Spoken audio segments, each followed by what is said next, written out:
ঠাকুরানী তার শাশুড়িকে ডাক দিয়ে বলেছে, ওমা একই অমঙ্গল ঘটেছে,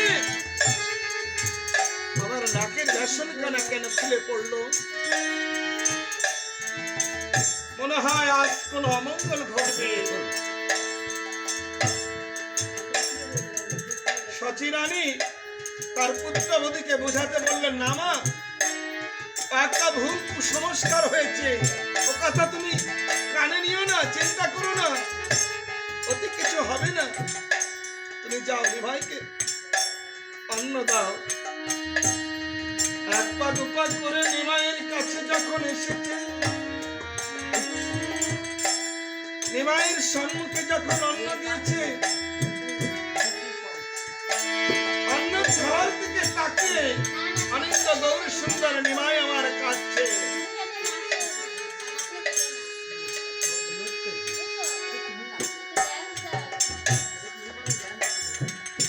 প্রভু একটিবার অন্য সেবা করো।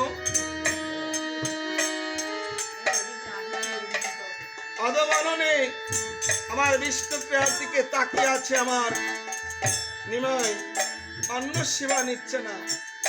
আবার বলছে, সেবা না প্রভু, কি হয়েছে? একটিবার খেয়ে নাও প্রভু।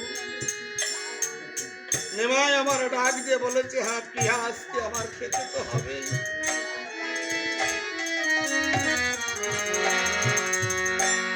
তাই নিমাই যাকে বলছে, ওরে প্রিয়া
শ্রীপাদ পদে জানাচ্ছি আমি আমার হৃদয় থেকে সহস্র কোটি কোটি প্রণাম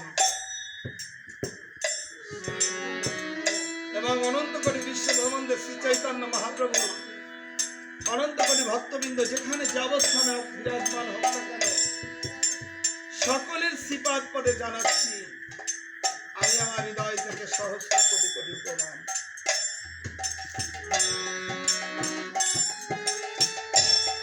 এই যে মধুর বৃন্দাবন, শাস্ত্রে বলেছি যেখানে হরি কথা হয়, কৃষ্ণ কথা হয়, যেখানে আমার আমার ভক্তের আগমন হয় সেই হয় নববৃন্দাবন। আর ভগবান বললেন এই নববৃন্দাবনে আমি সাধের বৈকুণ্ঠ ধাম ত্যাগ করে মত্ত ধামে ছুটে আছি হরি কথা, কৃষ্ণ কথা এবং ভক্ত সঙ্গ, সাধু সঙ্গ করবার জন্য। তাই ভগবান, আমি জানি না কোন ভক্তের হৃদ মাঝারে আমার প্রাণ গোবিন্দ সদা সর্বক্ষণ বিরাজমান হন, বাবার গোবিন্দ কোথায় আছেন আমি তাও জানি না। তবে শাস্ত্রে এমন কথা লেখা আছে,